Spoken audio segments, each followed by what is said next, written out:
the material that we need: egg, small jar with cover, and vinegar.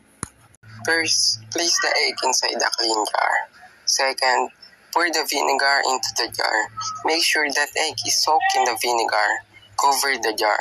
Third, leave the jar with egg for 3 days. Fourth, note your observations. If you put an egg in vinegar, you will observe that bubbles form on the surface of the egg as the vinegar reacts with the calcium carbonate in the eggshell, causing it to dissolve.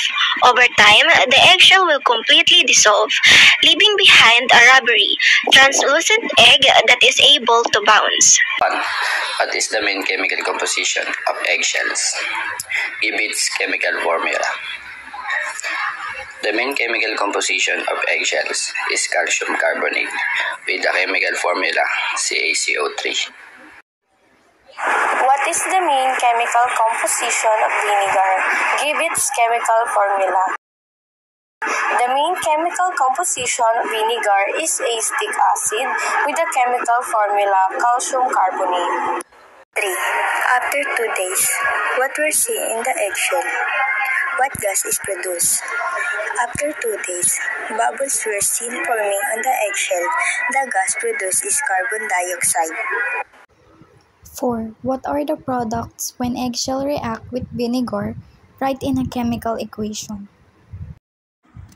The product when eggshell react with the vinegar are calcium acetate, water, and carbon dioxide. The chemical equation is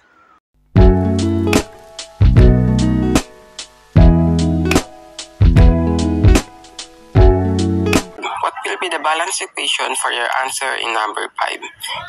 The balance equation for the reaction is calcium carbonate plus acetic acid to calcium acetate plus water plus carbon dioxide.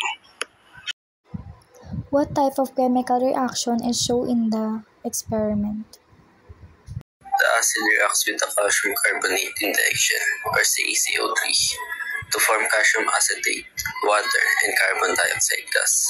This reaction produces bubbles of carbon dioxide gas on the surface of the egg, creating a fizzy effect. The calcium acetate form is soluble in the vinegar solution, which causes the eggshell to dissolve over time.